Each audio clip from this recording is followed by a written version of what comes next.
तो गाइज जैसा कि आप लोगों को पता है कि सीडीएम मशीन जो है, ठीक है ना, कैश डिपॉजिट मशीन, इसका प्रचलन काफ़ी तेज़ी से चल रहा है। तो ज़्यादातर लोग क्या करते हैं, ब्रांच में भी बैंक में भी नहीं जाते, डायरेक्ट किसी के भी अकाउंट पर, अपने हो या दूसरे के अकाउंट पर, डायरेक्ट उसी मशीन से ही कैश डिपॉजिट कर देते हैं, यानी जमा कर देते हैं। और कभी कभी टेक्निकल इश्यू के कारण वो डिपॉजिट होता नहीं है, अकाउंट पर पैसे आते नहीं हैं। तो उसके बाद हमें अकाउंट पर पैसे मंगाने के लिए ब्रांच मैनेजर को एक एप्लीकेशन लिखना पड़ता है। तो उस एप्लीकेशन को कैसे लिखें हम हिंदी में समझेंगे। तो स्टार्ट करते हैं, ठीक है। तो स्टार्ट करेंगे, शुरू से लिखेंगे हम। क्या लिखेंगे, सबसे पहले सेवा में, फिर श्रीमान शाखा प्रबंधक महोदय। इसके बाद में आपको लिखना है, जैसे कि मैंने लिखा केनरा बैंक रानीबाग, यहाँ पर आपको अपनी बैंक का नाम, उस बैंक का एड्रेस लिखना है। फिर आगे मैंने लिखा नई दिल्ली, ये पिन कोड है 110034। तो आपको उस बैंक का जो ब्रांच है, ब्रांच नेम है, उसका स्टेट लिखना है और पिन कोड नंबर लिखना है। आगे सब्जेक्ट यानी विषय में लिखेंगे सीडीएम में, सीडीएम का मतलब कैश डिपॉजिट मशीन में पैसा जमा करने के बाद अकाउंट में ना आने के विषय में, ठीक है। आगे बढ़ेंगे तो जैसा कि लिखा है महाशय, यहाँ पर आप लिख सकते हो मान्यवर, मान्यवर भी लिख सकते हो। आगे बढ़ेंगे, लेकिन सविनय निवेदन है कि मैं, अब यहाँ पर स्पेस है, तो यहाँ पर आपको क्या करना है, अपना नाम लिखना है, ठीक है ना, अपना नाम जो भी नाम है। फिर आगे बढ़ेंगे, जो कि आपके बैंक का पुराना खाता धारक हूँ। फिर आगे मान्यवर मैंने सीडीएम के द्वारा, मतलब कैश डिपॉजिट मशीन के द्वारा, यहाँ पर डेट लिखो, जो भी डेट है कि इतनी डेट को, लगभग टाइम लिखना है यहाँ पर, कितने टाइम के बीच।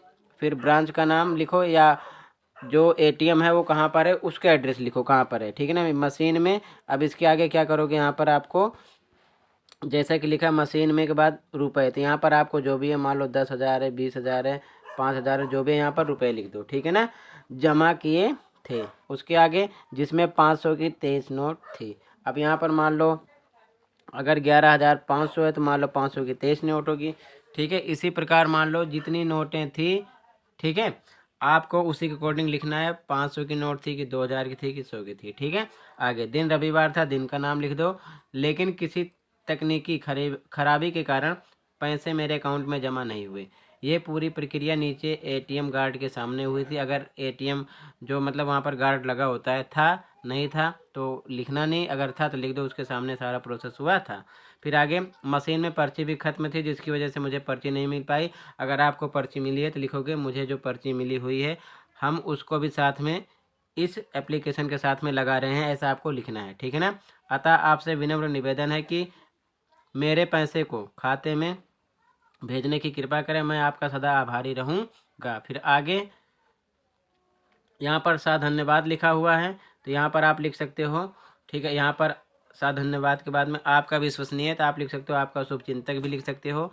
फिर यहाँ पर नाम लिखना है, आपका अपना नाम, ठीक है, लिखा नहीं है। फिर खाता नंबर, मोबाइल नंबर, यहाँ पर अपनी सिग्नेचर साइन करनी है, ठीक है। इस प्रकार आपको लिखना है।